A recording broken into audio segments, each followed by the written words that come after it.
Monseigneur le nonce apostolique, chers confrères dans l'Église sauvage, autorités politico-administratives, chers frères concélébrants, chers religieux et religieuses, chers frères et sœurs dans le Christ,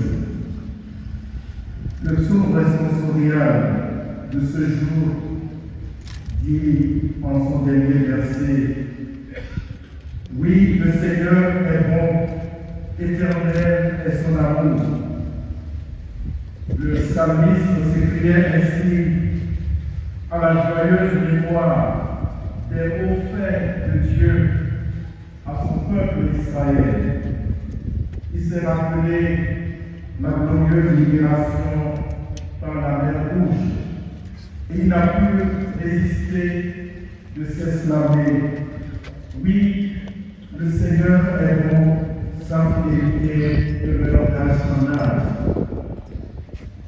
Frères et sœurs, n'est-ce pas ce même sentiment d'action de grâce qui nous habite, nous tous ici rassemblés, pèlerins d'espérance, au pied de Marie à Bougonville?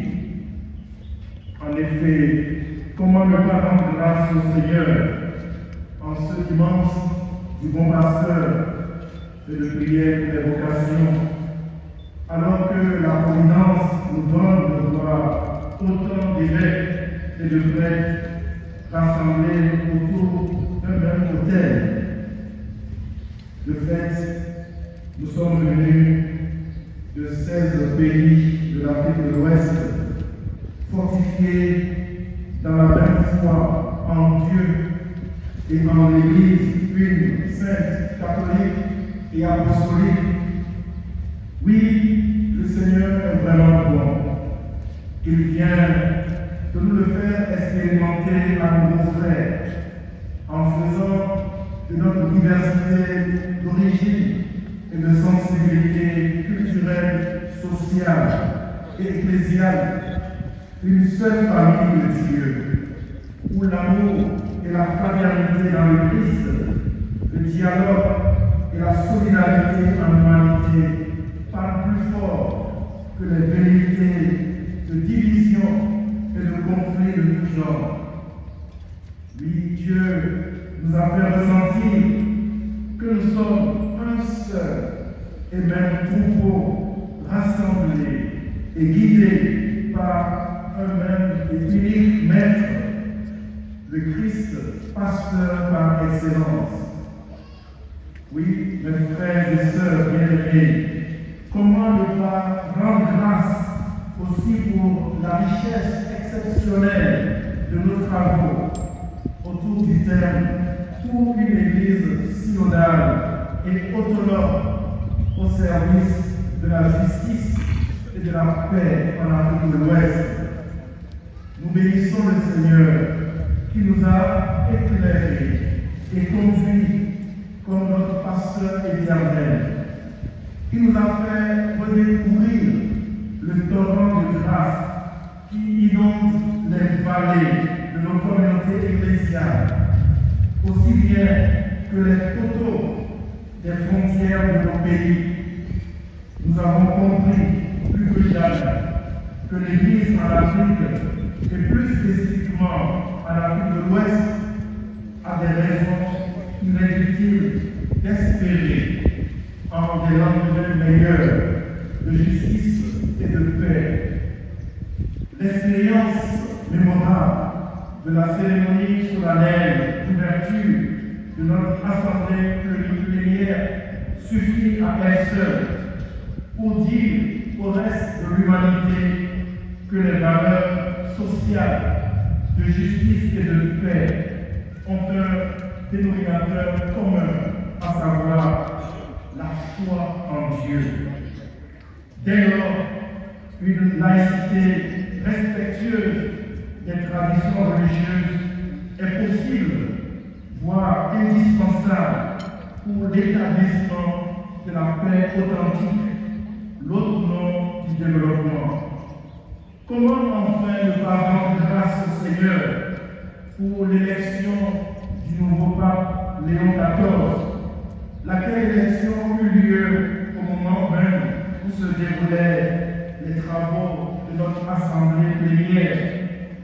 Les paroles de paix du nouveau pape à l'endroit de tous les peuples, ainsi que l'invitation à construire des ponts plutôt que des murs entre les peuples, sont pour nous un lieu de vive interpellation. N'est-ce pas là un clin d'œil du Seigneur à l'endroit de son troupeau, mais aussi un vibrant appel pour que l'Église, dans le contexte actuel de notre monde, de notre continent, s'engage résolument au service de la paix et de la justice. Puisse le Seigneur fortifier le pape Léon XIV et rendre fécond son ministère pèlerin au milieu de nous. Frères et sœurs, un dernier signe de fidélité de Dieu pour nous aujourd'hui est l'actualité de sa parole qui nous rejoint en ce dimanche sous le signe biblique fort suggestif du troupeau et du pasteur. Jésus nous dit, je suis le bon pasteur. Il ne dit pas, je suis pasteur pour, mais plutôt le bon pasteur. Le mot utilisé veut dire à la fois bon et beau. Le bon pasteur signifie donc le pasteur en qui se cristallise toute la beauté et la splendeur des vertus pastorales. Et qu'est-ce qui distingue ce pasteur? Il connaît ses brebis.